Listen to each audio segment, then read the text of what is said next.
Welcome to Be Growth Driven. I am ecstatic to have another episode here with a good dear friend of mine, Brian Galke. And there's this guy is one of the most unique guys, most unique set of skills you'll ever find. And once you learn these things, it's like the thing that you wish you would have known a long time ago. So I'm very excited to have a good friend of mine, Brian. This is a gentleman we've been friends for a very long time, many years, and we'll go into how we met and how we connected and why this is something that's helping people grow substantially in their personal, professional lives with what Brian's doing and what he wants to share or what he's got to share. So without further ado, I'm going to bring on my good friend, Brian Galke. Brian, Hey, so good to have you, man. thank you for having me back. I'm excited. I'm looking forward to it. And I alluded to this just a little bit as far as like how you and I met. You and I have been friends for a really long time. Yep. And it was an interesting connection of like how you and I connected. We met at a growth conference of Grant Cardone. It was Correct. GrowthCon 3, if I recall correctly, at the one at Marlin Stadium. Mm-hmm. And that was like the second one I've gone to. I can't believe it. Like I just got back from one. And that was like my eighth one or eighth or whatever one I've been to. Yeah, eighth Right. one I've been to. And so it's like that was my second. Like it's been we've been friends for a long time, but we met um, in the Centurion Lounge in Miami Yes. after this, and we just had a big old circle of a bunch of people, and that's how we connected. Yep. Like, what brought you there? Because I always find it interesting how paths collide in our Sure. journeys in business and life and those types of things. What brought you there? Fluke circumstance. So it's kind of funny. Most of the things in my life that have kind of worked out have fallen that way, and it was a funny story. So at 42, I had a kid, and my wife wanted to go on a girls' trip. And she's like, listen, she's like, no offense, but you've never had a kid, and I have this maternal guilt, and I can't go on a trip with my girls with worry about my kid the whole time. Would you care if I asked my mom to come down and help you watch Viola? And I'm like, okay. And then I'm like, I'm not going to sit and watch my mother-in-law watch my kid. I'm going to go somewhere too.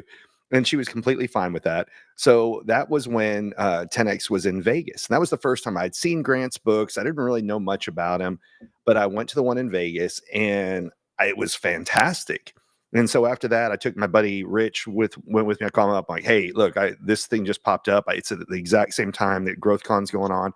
I've read the book. Do you want to go? He's like, yeah. And I had such a good time at the one in Vegas that we signed up to go to the one in Marlin Stadium. And so we went to that one. We sat on the floor, which I'm thankful I did because the sound was much better down there than it was up Right. high. But the way you and I met was, they have a good community there. You can, no matter what you say or think about Grant, some people love him. He's a very polarizing person. His community is good and solid, like networking galore in a good way. And when we all went to the airport, everybody kept on their lanyards from the event. And that's how we ended up in the Centurion Lounge and bumped into you.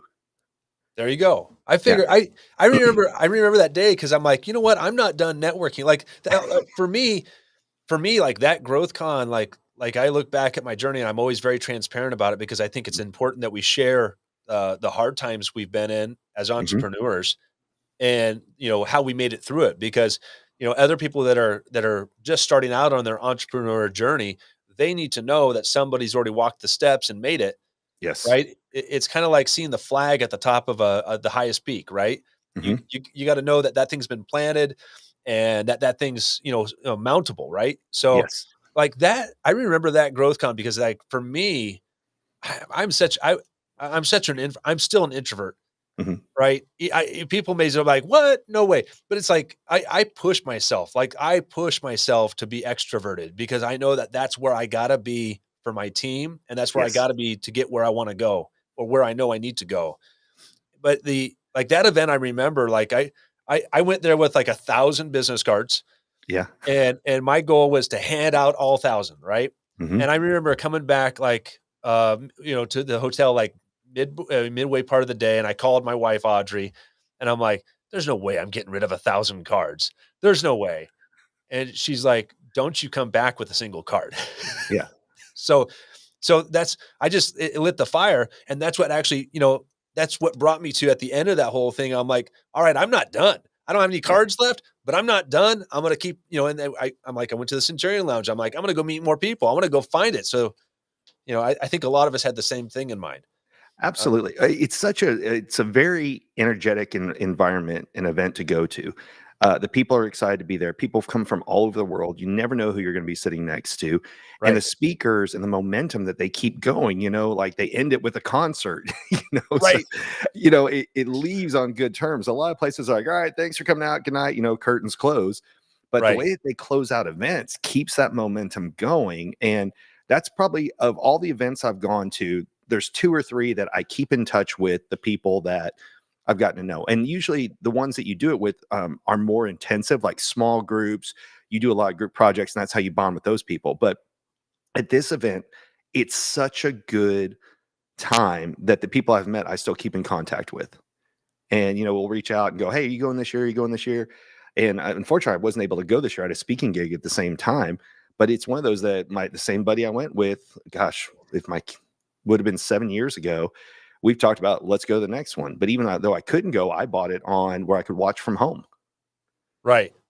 Yeah, Well, and this year was amazing. They had over 160,000 virtual. correct. It was insane. Yeah. So, and next year supposedly is the last one. So make sure you get a live ticket. I'll have to. But so this is this just shares with everybody like how Brian and I met, and I think that's Mhm. important because it kind of displays the importance of creating connections and communication and relationships, right? And 100%. that links right into what you do to Mhm. help professionals right now all around the world. And so Correct. I guess tell everybody that doesn't know who Brian Galke is. Who is Brian Galke? And what do you do? Sure. So I'm a recovering employee. So I worked in corporate America for 21 and a half years. But I always secretly wanted to, back in 2012, I was on a date with a girl and she's like, what do you want to do with your life? And I said, I want to get paid to travel the world and teach people something. And I finally got that opportunity. I started speaking in 2020 for free at a lot of different events. And then after I got dismissed from corporate America, I no longer had an excuse to hide. As a matter of fact, the reason the company's called Subtle Skills was because when I was speaking for free, I never wanted it to be a conflict of interest with my job. So I took vacation time and I did everything under Subtle Skills. So a year ago, if you would have Googled my name, it would have shown nothing but, or a year and a half ago, nothing but government documents when I was corporate America. And in 2023, I took on speaking full time and it absolutely changed my life. And people say, oh, well, are you a motivational speaker? No, I'm a tactical speaker. And what's really unique about it is I was trained by attorneys on how to understand other people based on facial features. And people go, oh, I love the show Lie to Me. And I'm like, so do I, but that's not what I teach. So it's resting facial features. So I love body language. Matter of fact, you can see in the background here, I keep Janine Driver's book. Down below that, I've got Joe Navarro, What Everybody is Saying. Of course, everybody's got to read Chris Voss's Never Split the Difference. So I'm a huge Right. fan of that. But what was really unique about this skill, it was the first proactive skill that I was ever introduced to, meaning I could go and look up people before I met with them. So I felt more comfortable meeting with them. And in this day and age where this device connects us to the world but disconnects us from each other, it's more important than ever to figure out, how do I get in front of someone? How do I get that face-to-face contact? And more importantly, how do I make it about us instead of me? Right. And I love it. What you've taught me, Mhm. like now, I mean, now I feel like, or like some people that I talk to, they're like, "Oh my goodness, how did you know that?" You Yeah. know, it's like I'm some, psychic reader, like I'm reading their palm or something like Mhm. that, which I don't anyway. But it's always interesting, when you can start to nail people on the dot, like how they think with just, I mean, and you're just a pro at it. And so Yeah. I always go for eye angle, brows, and like nose. See, and that's perfect because when you're doing those 3, you're still looking in this general area and people know he's actually focused on me. And that's Right. why I mentioned before, I love body language. Don't get me wrong. I've got books and books on it, but you have to wait for someone to move before you can figure out how to talk to them. And Yeah. this is more like when I used to be an obnoxious traveler. When I went to other countries, I thought, oh, well, they should speak English. And if they don't, I'll speak English louder. Right. Like that doesn't work well. But when I know I'm going to another country now, I learn basic phrases before I show up so I can communicate with the person. Well, I can do the exact same thing and teach students how to do this, where they go look up somebody and figure out how do they take in information, how do they process information, and more importantly, how do we differ in how we do those things so that I can learn to speak their language? Are they auditory? Are they visual? Do they make decisions fast? Do they make decisions slow? And that's not a sign of intelligence, it's preference. And Right. all these things are visible on people's faces. And this really kind of gets us into like one of the first areas I think that's important to cover of like how do we create better connections, right, in sales and business 100%. and and personal relationships too. It's Hmm. like, for those of out there that are looking for somebody, it's like, we all can put on a pretense for a little while, but there's some things just in that resting state that you can't hide. Exactly. And the cool thing, look, if anybody's wanting to build relationships, we already know about ourselves. But they always say, who was it? Zig Ziglar said, if you want other people to be, was it? You have to be more interested in other people than you are yourself. I just screwed up that line, but you know what I'm saying. Like, if Yeah. you want people to be interested, you have to be more interested in them. And that's the whole thing. I know about my life, but if I'm going to meet with you, a good person should go check out your social media, Google your name. Like it amazes me how many people will show up to a client and go, or let me give you a better example.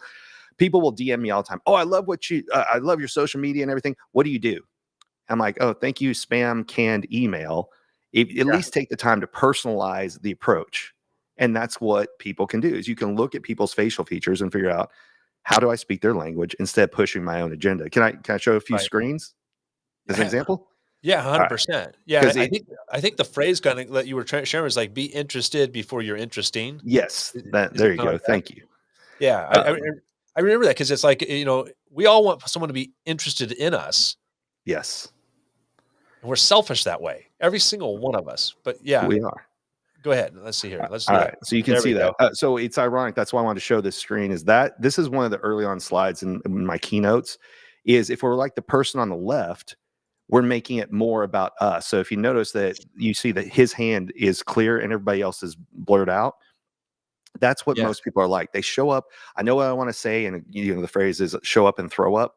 Oh, I've got the best product, and if you just keep talking about yourself, people know you're making it about you, and so we mentally turn off. So if you look at the background with the people who are blurred out, they're all on their phones, they're checking their watches, they're drinking coffee. However, when you stop and you make it about the person you're talking to, and is it a good fit, and trying to speak their language, then you look like the people on the right, which is when you give people your time and attention, they give you theirs back out of respect.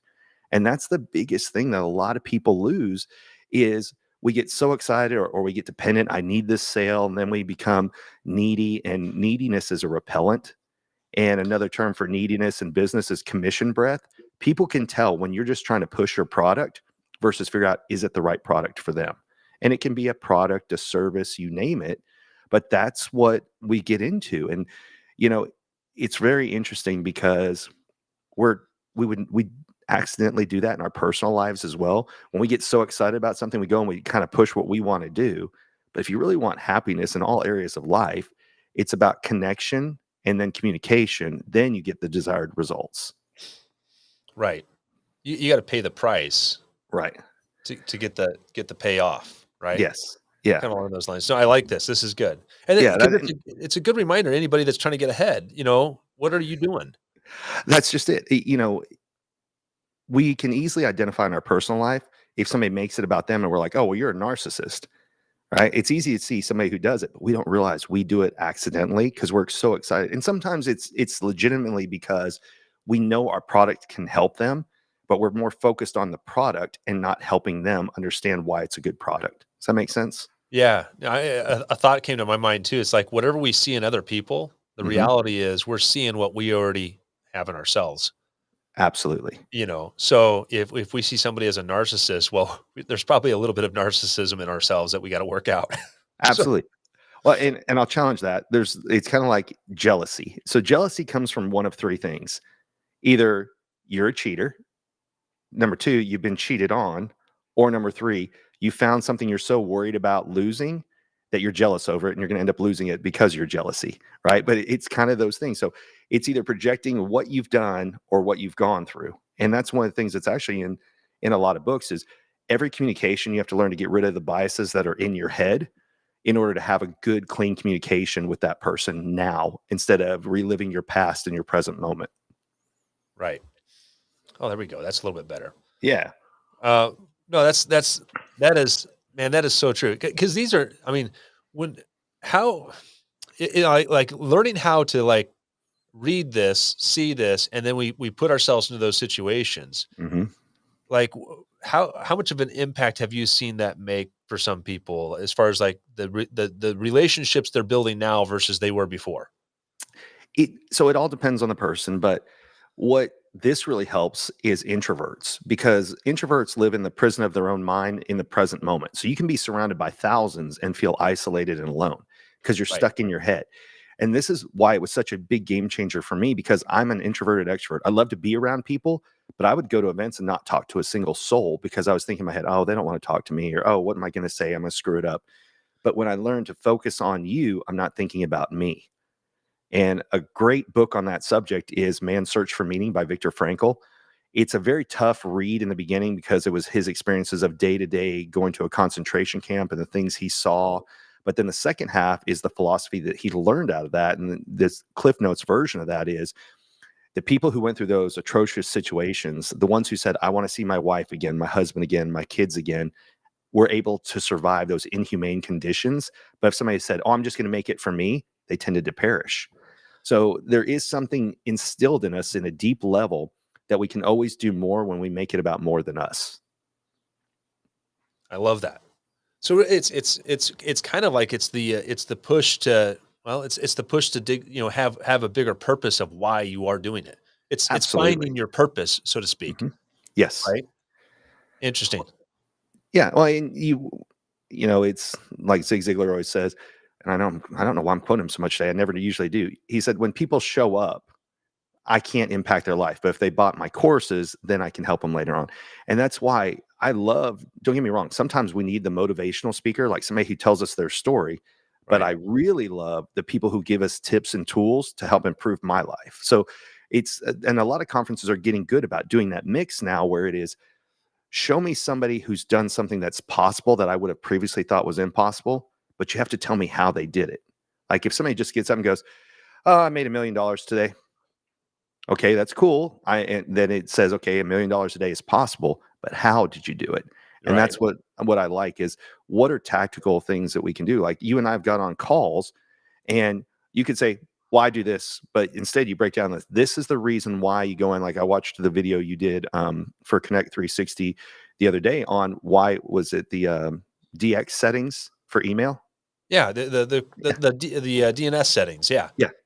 And so that's the whole thing. You just could have gone on and go, I know how to make email work. Instead, you went through, this is the breakdown of why these particular settings have this particular effect. That's what we need more of this day and age.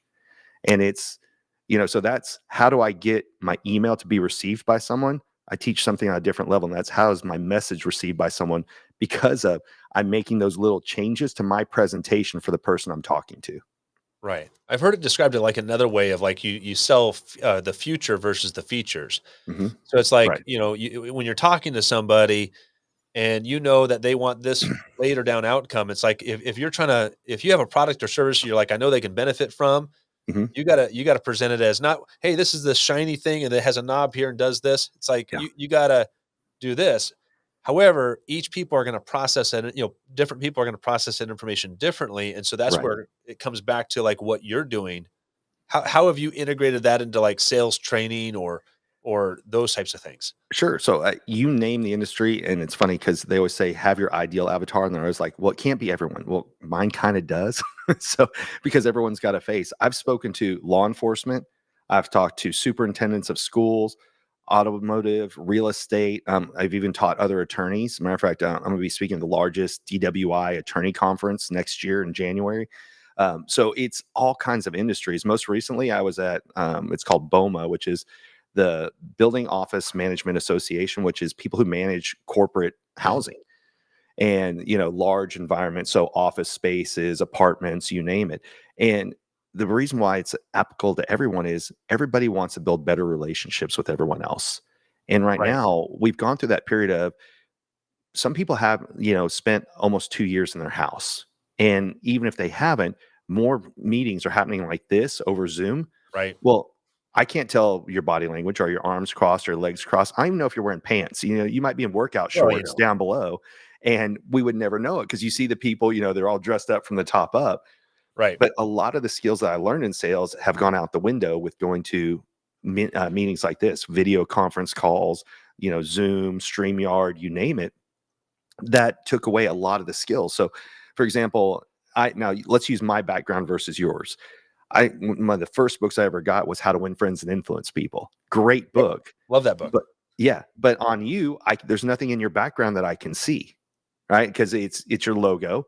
Now in mine, you could go, oh, well, tell me about this book. Tell me about why is Batman there? Tell me about this book. But so I need to get books, is what you're saying. Yeah, well, I'm just saying it for other people, they don't know what to talk about, right? And that's the first book that I was taught. And then I learned body language. After those two, that's when I learned how to decode people's facial features. And that's what changed it for me, was because I can see your face or I can look you up ahead of time. Right. Yeah. So if you were to like translate that, so really it's like, I think a lot of people are familiar with like that Dale Carnegie, methodology of you're kind of mimicking and taking an interest there. And, that's pretty standard, to create relationships. But like, if you were to give those that are watching, like some simple strategies that they could implement to help improve their communication, what would you tell them? Since what we're basically bringing it all back down to is you got this face that's always there, right? That you can actually help out. So let me know when you got the right slide, and I'll pop this. Yeah, I'm gonna slide to. We're gonna start off with right here. So I mentioned earlier the thing that really stuck with me, and look, for anybody who's listening who's skeptical, so was I. When I met the guy that taught this to me, he was an attorney who learned it for jury consulting. He ended up leaving his law practice to teach this around the world. But because I'd never heard of it, I thought this guy's full of crap. And so I got invited by a friend who we were supposed to go to dinner, and she wanted to change the plans, go meet Mac. And I thought, I'm going to prove that this guy's a fraud. So if anybody who's thinking you're skeptical, I like skeptical people. I just like curious skeptics because I want them to do their own research. Right. But what really changed it for me was, unlike micro expressions, statement analysis, body language, this is a proactive skill. And so I could go and look up somebody on LinkedIn, and then I could find a picture of them. And from after LinkedIn, I'd go to social media, and I'll explain that in a second. But like one of my speaking coaches, you may know, Steve Sims. Well, every single one of these features that you can see tells me something about Steve. And so, for example, high ears, low eyebrows, rounded forehead, each one of those tells me, how do I need to present the information to Steve? And then I can go and look people up on, the reason I go to social media after that is because LinkedIn, you don't know how old is the photo. It's been touched up, so you can't necessarily see things. I say that if they've had a professional headshot, then it's usually touched up. And the most important part is sometimes the photographer will invert the images, and I want to know which side I'm looking at for a very, very good reason. But in addition to all these things, then I start on LinkedIn, then I go to social media, and I find a more recent picture. Why more recent? Because our faces are made up of so many different muscles that they're constantly changing over time. So pardon the image for a minute, but this is what we look like underneath our skin. And so what happens is there's 43 muscles in the face. The mind creates movement, movement creates muscle. And so our faces are constantly changing over time. So I want the most recent picture because over, let's say your LinkedIn picture is 5 years old, a lot can go on in your life in 5 years. And our faces are constantly changing. And so nobody ever wants to look me in the eye anymore. So what I do is I always show a picture of me at 18 versus 38. So if you look at the three arrows there, my ears used to stick out more away from my head. The second one, my eyebrows, you can see they're angled right now. They were straight when I was a young kid. But over time, when I became a corporate trainer, they became angled. And we'll explain that here in just a second. And then the last one is my eyes used to angle down a lot more when I was a kid. And so that is people who worry about the downside of things. So all these things are constantly going on in our face. So it's not an instantaneous change to our face, but it's a change over time that takes place. And really what happens beyond that is when you're talking to someone, who would you rather talk to? Somebody who's looking you in the face or somebody who's looking at your body language the entire time? So all these things play a factor in just trying to figure out who am I talking to. So I'm going to, let's say I'm coming to meet you. I'm going to check out your website. I'm going to Google your name. I'm going to look for podcasts you were on. This is just another avenue to say, what else can I learn about Joel? Right. So I'm kind of looking at myself right now. I kind of look on the downside, don't I? Yeah. So you worry about the downside thing. So that means if I'm pitching you a service, I don't come in and say, oh, we're just the best in the industry, and you should go with us. These are the features, the benefits. We'll say, I would actually go the opposite side. I know a concern that comes up quite a bit with this type of service is X. So, for example, I just spoke at Door to Door Con in January, and in that one, there's a lot of people who do solar panels. So I asked them, okay, well, give me an example. They're like, okay, tell us if somebody's got downward angled eyes. I said, okay, well, I know for a fact from talking to roofers and solar panel people that the number one concern they run into is when somebody gets solar panels on, that they're going to damage their roof. So if I'm talking to someone, I'm a salesperson, and their eyes angled down, they're worried about the downside of things. So I'm going to say, while we're talking about, hey, we're here, I sell XYZ solar panels.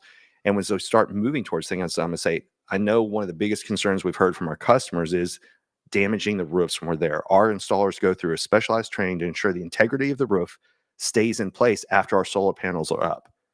So it's not a negative Nancy thing. It's letting people know I'm not just a salesman who's only going to tell you the upside of things. If I see that their eyes are angled down, you're worried about the downside of things. So I'm going to talk about this is how your bases are covered. And then I can move to why our features and benefits make us the best. I love that.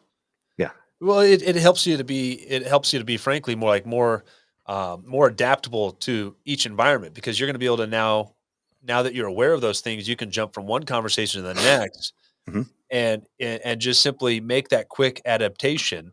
Absolutely. Off of a quick feature. That's it.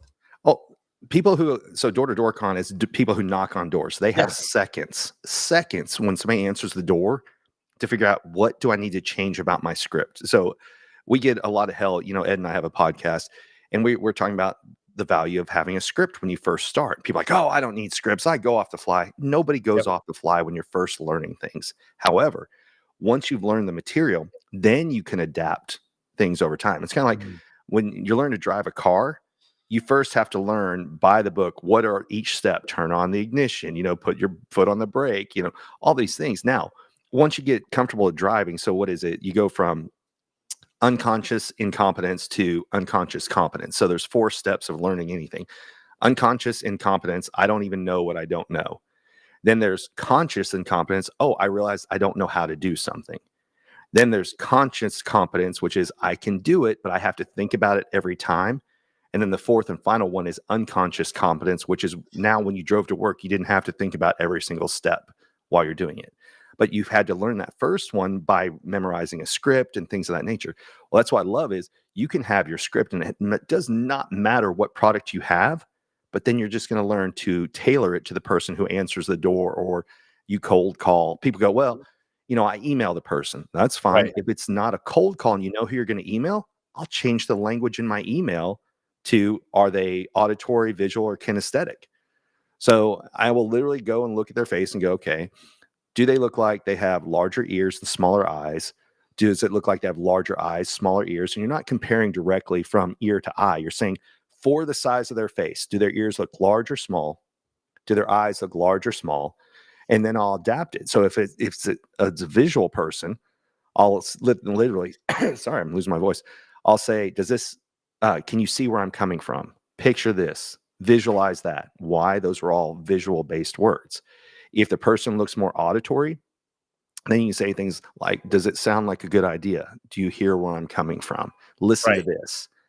And if you don't know who it's going to go to, then I add in all 3. So for example, I used to answer government RFPs, which is a request for proposal that was anywhere from 100 to 400 pages. And we had amazing RFP writers, but I would also go back in and add in those different terms so that I can make sure no matter who's reading that RFP, we're speaking their language. I love it. It's that it's the subtleness to make it. You're communicating in a way that now that person feels more connected, whether it's on the written page or the verbal, right? Yes. And I like the knowing the whole script thing. It's like you got to know your script, but you got to know it well enough that you can adapt and speak extemporaneously. Exactly. When you're communicating with people, so that way, like I've tried to be very conscious, for example, of like when someone says, "Well, what do you do?" Mm-hmm. I know I got to adapt it quick because I'm going to lose them. Yes. If I don't say the right thing, and that's just the nature of communication. Like if our desire is to grow our business, grow relationships, it's like we got to figure out this communication thing if we suck at it. Yes. You know? we all have the golden turd, which we think something's amazing, and somebody else looks at it and goes, no, no, that's a turd. Yeah. You need to get rid of that product. And that's why we need outside input. And the other part is it's just a matter of, I know what I want to say, but how would you best understand it? That's a totally different mindset of when you do things. So I gave the example earlier when I used to travel and I thought, oh, well, everyone should speak English. I had horrible travel experiences. But when I learned basic phrases of where I was going, that was me attempting to speak their language, so they Yeah. attempted to speak mine. And that's a game changer. Going in and demanding that you do things my way, again, that's kind of narcissistic. And we accidentally do that because we were taught the golden rule, which is, treat others the way you want to be treated, but that's not how people want to be treated. It's a great theory and concept of saying, hey, would I want to be treated that way? And that usually means be nice and friendly to people. But Right. really, you have to go a step beyond that and say, not just a level I want to be treated at, but how do they want to be treated just a little bit differently? Right. I got a good friend of mine. I like what you said there and share there. I got a good friend of mine. He's a professional basketball coach, Mhm. like NBA. He was a coach for the Washington Wizards, that type of stuff. But one of the things that he does unique with all of his team members, because they're from around the world, Mhm. is he learns how to say hello to them in their language. Right? Absolutely. He has not only does he learn how to say hello in their language, right? But then he has a unique handshake with each one of them. Mhm. So it's creating the connections there. And that connects again directly to like what you're sharing with people on knowing how to communicate based upon things, knowing how to communicate. If you can't get past the front door, you're never going to learn how to communicate. So this allows somebody to get past the front door Absolutely. right And how you there. yeah. Well, and let's take the opposite side of that. How do you keep employees? So in a recent SHRM study, the cost of a $60,000 a year employee leaving you costs you between 30 and 45,000 to recruit a new person, but it costs the business up to 120,000 because now you have to pull another person off to help the current person. And so then you start thinking, okay, well, what about employee retention? How do I make people feel seen and heard in the work environment as well? And so, for Right. example, one of the, I don't think I have a slide for it, so I'll just point at my own face. If there's a line below the lip and above the chin, it's called the verbal affirmation line that's Okay. right here. If you see that on someone, if you've ever read the book, The Five Love Languages, it's words of affirmation is what makes that person happy. So a sincere verbal compliment that's not just a hey, thank you for this. I really appreciate what you did on this certain thing goes more than title and pay for some people. And then Interesting. so it's just a way of looking at people. And like, for example, if somebody is auditory, so they have larger ears and smaller eyes, then I would call them and thank them for something. If they're more visual, I would put it on a certificate or an email and print it because they want to see things that are Right. done. But if they've got that verbal affirmation line, there was a guy I used to work with, and he did an incredible job on something, and I wanted to send in a kudos and get him a bonus. And then somebody said, well, he's not really a money motivated person. I looked, and sure enough, he had that line right there.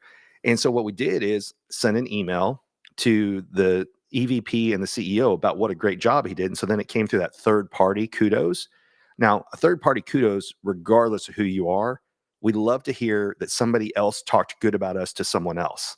Right. But to somebody who's got that line, it's even more important because verbal affirmation is what fills their bucket. Now I'm So, I'm gonna be looking for that now, like, on oh yeah, everybody. Like, I got mine hidden a little bit. How do you do it with a guy with a beard? it's harder to see on when it's people like that. I've got it because I just did it for another training group. So we'll see if I can find that presentation, pop up a picture of it. Who did I do that with? Oh, I did it for a law enforcement group because they were talking about officer retention. So let me find that one. But while we're talking, Yeah. No, I love that though, because I mean, that's the thing. That's the thing that, you wanna figure out, like, well, the love languages, right? yes, That somebody has. And a lot of times we don't think of that in the professional setting. Like, we talked about it actually here at First Direct because I'm like, I wanna know what Brianna's love language is, or what, Jenna's is, or Chelsea's is, or Audrey's is, or Nathan's is, or, so hmm on and so forth. Like, because I want to be able to know how to fill those buckets up, especially as the owner of the company, right. not for a false reason, because I truly am appreciative of what they do. Well, again, However, It's trying to speak their language. What makes you happy may not make them happy. Right. So Right. this is an example of the verbal affirmation lines. Right. So words of affirmation are more important than title or pay. And people go, oh, well, that's only on women. No, and that's here's the thing. When you get started, first, when you tell people this, they're all going to assume BS. Don't worry, I did the same thing. And then, oh, well, you won't see this on men or women or this culture or this gender. And I'm like, actually, no, if you look, we're all individuals, regardless of the color of our skin, where we were raised, left-handed versus right-handed, men versus women. We all have individual features on our face. So there can be a combination of up to 150 different features that are unique to us. Even identical twins raised in the same household, went to the same, raised by the same parents, same genetic code, but they had different life experiences. And you'll see little subtle changes in their faces based upon that. And this is a game changer, I think, for a lot of people watching. It's there's so much value in that. Yeah. So this was one of the other ones you and I have talked about. So we talk about faces all the time because I'm always known as the eyebrow guy. They can go and download the cheat sheet and see eyebrows. So we'll show something a little bit different today. Is when you look at someone, we say the phrase "keep a stiff upper lip" when we want someone to be stoic, right? Don't get too personal with that person, or stop sharing what you're going through in your personal life. That's based on when people have a flatter upper lip. So our upper lips are personal lip, our lower lips the professional lip. So when people have a thinner upper lip, like the first two people do, then don't ask a lot of personal questions, but keep the conversation going. Now, once they share personal information, then they're saying, okay, you can now ask me other questions. But if you go up to someone who has a flatter upper lip and ask them personal questions up front, they're going to put up that big guard because they don't feel like you deserve to know that about them. So we both know Janine Driver. She will get up on stage, she will share, she will overshare. But when she gets off stage, if you ask her personal questions, she'll take a step back and say, why do you need to know that? However, once she starts sharing in a conversation, personal things, you can ask questions based on that input. So are you familiar with mirroring and matching? Yeah. Okay. So to me, if somebody has a flatter upper lip, it's like mirroring and matching, where I wait and I'll talk about my personal life, no problem, but I'll ask them professional stuff. But when they decide to share, that's like them mirroring or matching me. They're saying now it's okay to have that conversation. They open up, basically. Yes. Okay. But until then, I'll keep it strictly business until they feel like sharing that information. So a great example is, people ask all the time, because the way I end my conferences is I invite volunteers up so we can show it on live people. Why? Because I want it to be repetition for the audience members who are getting trained. What do they see? So I'll ask them, all right, what do you see on this person? What do you see? But then I'll talk about the other features that we didn't cover. But if somebody tries to volunteer somebody who has a flatter upper lip, I know that person's going to disagree, and I'll actually write it down on a piece of paper that says, this person will disagree with everything I say. Now, on the opposite side, if somebody with the flatter upper lip volunteers, I'll actually call that out and I'll say, I know you are way out of your comfort zone with this based on your upper lip. Thank you for being a volunteer. And they'll acknowledge it. So it's those little things about people. You can just know, like, let's say the dating world. And I know you're not in the dating world, but for your audience members, just how can this apply everywhere? Well, if somebody has a flatter upper lip and you're going on a first date, don't expect them to share a lot of personal stories about themselves. They'll talk about work and external things, but people who have that flatter upper lip feel like you have to earn it over time. Now, what's really interesting is people go, well, it's the way you're born, it's genetics. No. Every communist or former communist country I've been to, they have a lot of flatter upper lips. Why? If you had a personal opinion, you were killed. You could not speak in public about things. So if you know anything about body language, lip suppression is when you do this. Well, if you do that over time, you can literally flatten your lips out. Now, on the total opposite side of that, the number one plastic surgery right now in the world is lip enhancement. And what's the main lip that they enhance is the top one. And then they also create that Cupid's bow. So I follow a lot of people on Instagram who are lip injection specialists, because I don't want to prove, I'm like, hey, go look at this. But you'll see people will come in, and when you have a larger lip, it's kind of that affect thing. Well, you're going to create an upper lip because you want to be more approachable, and suddenly people approach you more because you feel more confident at the same time. So plastic surgery is just the modern version of makeup for women, because for centuries, women have used makeup to highlight different parts of their faces. Now you can just go have plastic surgery done and you don't have to apply the makeup. So if you look at really older ladies, like late 70s, early 80s, they'll draw with lipstick larger lips than they actually have when you get up close to their face. Oh yeah, I've seen that. Yeah, Yeah, that's why. interesting. You know, and I guess some guys do too. I don't Mhm. know. Probably some guys. Yeah. Interesting. Mhm. So now, what's the third set of pictures over there? That's so the third one is whenever somebody is going to, what are the ways to enhance your lips? I always recommend that guys trim their mustache so that we Okay. can see their upper lip. Doesn't matter if you have one or not. If we can't see it, we automatically stay back a little bit. And Right. then for You women, know, highlight, especially if you have that Cupid's bow, when you're giving a presentation, highlight that Cupid's bow or wear lipstick to draw attention to your lips. that little dip right here is what you're talking about, Yes. right? Yep. What Absolutely. is that Cupid's bow? That's a Cupid's bow. That's exactly what it is. And if you look at, and for people who are listening, go on Instagram and type in, lip enhancement or lip injector. Look, and they create that Cupid's bow that didn't exist before in other people. I'm trying to think. I don't know if I have a slide for that one or not. I don't think I do, but I'll show you. Isn't that connected to like more creativity as well?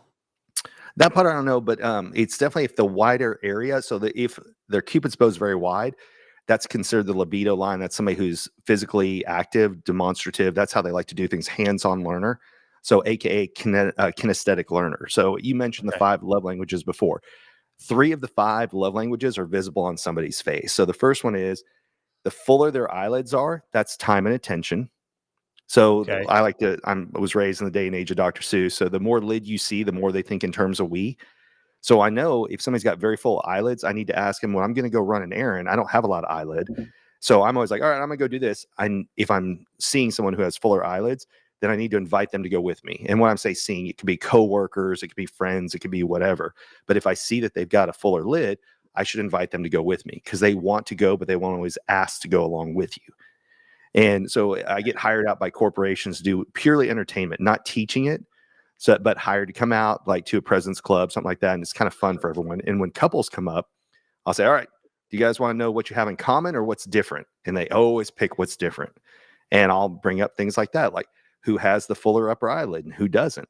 And then I'll just say, now the way it works on it is if you're the person who has the fuller upper eyelid, then you need to know that when they go and do things without you, it's not a reflection on you. If they don't have a lot of upper eyelid, they're just used to doing things by themselves. And I Right. tell the guy with the flatter upper eyelid or the girl with the flatter upper eyelid, hey, I know you like to do a lot of things by yourself, but when you see that fuller upper lid, just remember to invite them occasionally. And that's how you create, a win-win situation with people. So that's the time and attention. This area here is the physical touch. So the wider the libido line is, the more physical touch.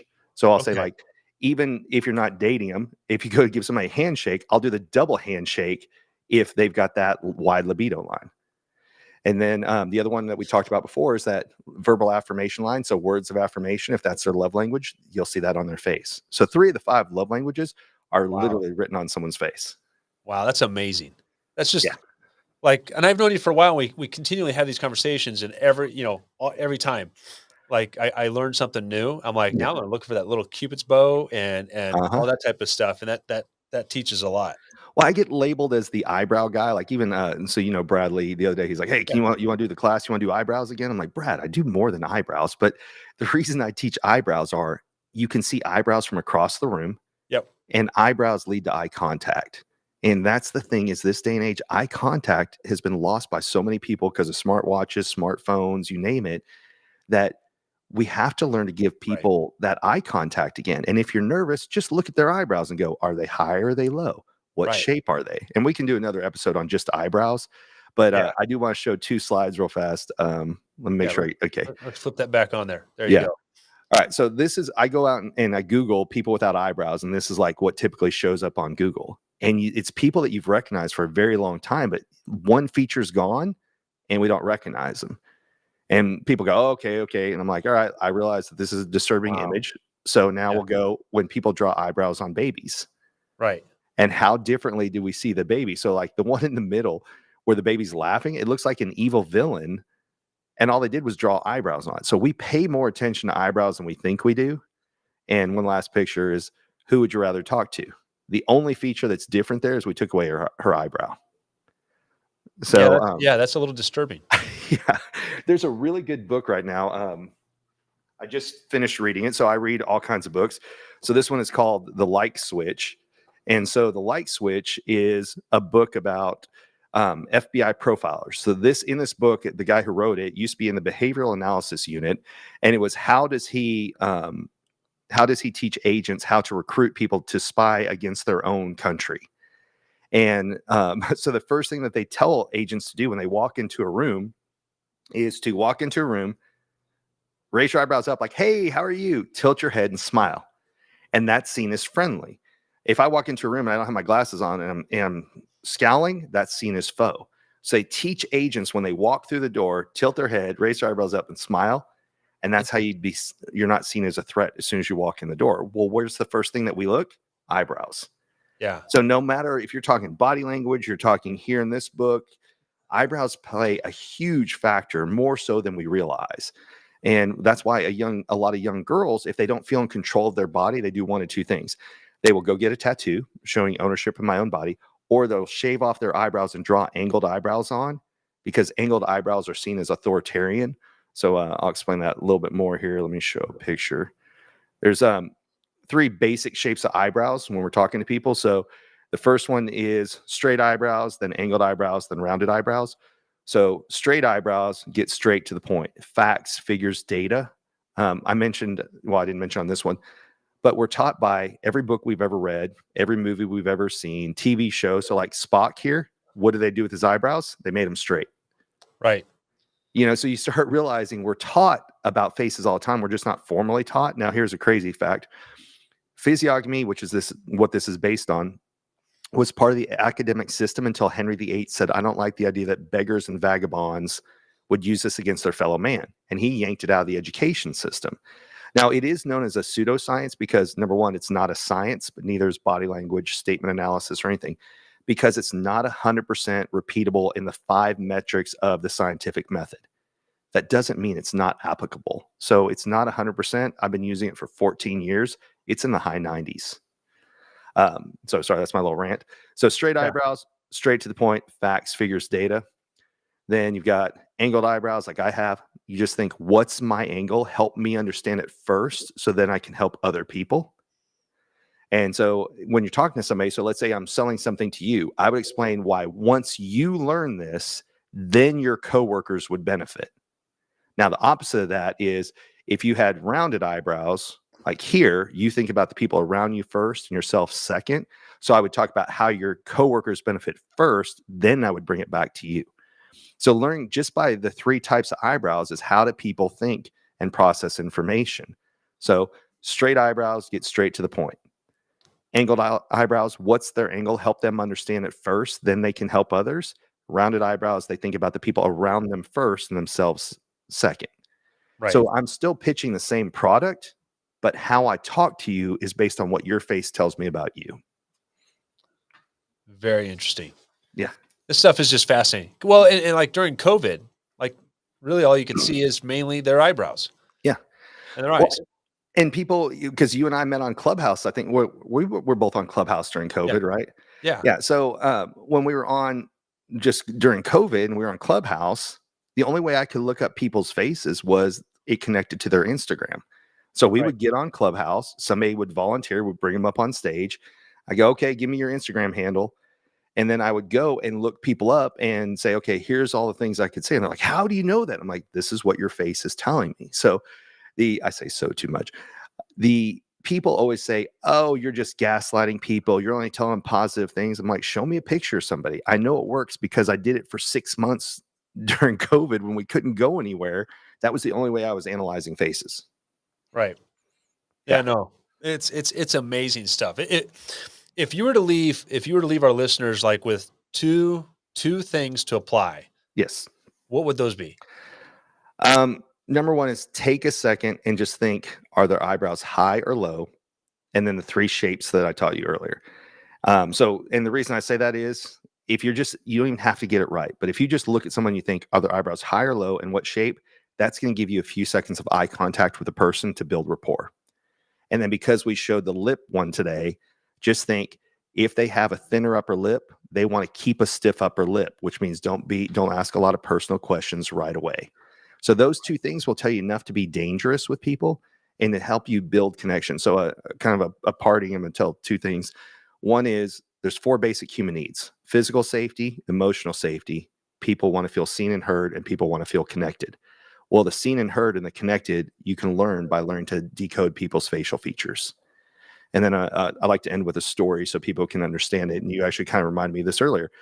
So I went to a wedding in Jekyll Island, which is Florida Georgia line, and our server was filling up our wine glasses, and I noticed he was in kind of a bad mood, but his name tag said Hungarian. Well, since I'd been to Budapest, I had already had those phrases stored in my phone. So when he came over to fill up my wine glass, I said, Kosinome. He goes, what? I said, well, I just want to say thank you for taking care of us. I saw your name badge said Hungarian. He's like, you speak Hungarian? And we talked for 2 minutes about my experiences in Budapest, how long he's been there. For the rest of the night, not only was my wine glass never empty, neither were the 3 other tables that he took care of, because we took 2 seconds or 2 minutes to make him feel seen and heard instead of ignored by everyone else. And that's what the power that everybody has. That's the best reason to learn this skill. If you get some perk out of it, great. If you just make people feel seen and heard, look, depression rates are through the roof. People don't know where they belong. Most people feel like a cog in the machine, not a person. Yeah. If you can take the time to literally give people your time and attention, every successful CEO or politician, the common theme that you hear is, I felt like I was the only person in the room with them. And now the listeners have the ability to do that and create that situation for other people. So, right. I love that. Man, Brian, you've dropped a ton of wisdom on us. Make sure you're watching this. Make sure you take a moment real quick, go out to Instagram and follow my good friend Brian here at Subtle Skills. So just all one word, right? No, yep, no all one dots or word. dashes. Yeah, and I'll pop up I got a QR code here somewhere. Let me see if I can find it. 100%. Scan this QR code, jump on, get his cheat sheet, get everything, buy his deck of cards, like grab that stuff, and we'll put the links down in the descriptions and everything like that as well for those. So we'll make sure that those are there. But yeah, by all means, scan his QR code. He's got. I mean, if you want cheat sheets, yeah, you can follow, you can learn, yeah. I mean, stay connected. I mean, that's the reason why we're bringing folks like you on Be Growth Driven, is because we want people to get connected with other good people, you know. And that kind of brings me to a final question that I got for you here, real quick. Sure. What does being growth driven mean to you? So everything you ever read is, when you stop growing is when you start dying. And so the being growth driven is, what are you constantly stretching for? What are you trying to improve upon? What are you doing every day to make your life just that smaller percentage better? And some days it doesn't have to top the preceding day, but are you doing something to grow in some form or fashion? So instead of just turning on a Netflix series, are you listen to an Audible, listen to a podcast? Right. You know, if you can't make it to the gym, do 10 push-ups, you know, do something to improve your life in some form or fashion, or focus on helping someone else for one time that day if you get into a mental funk.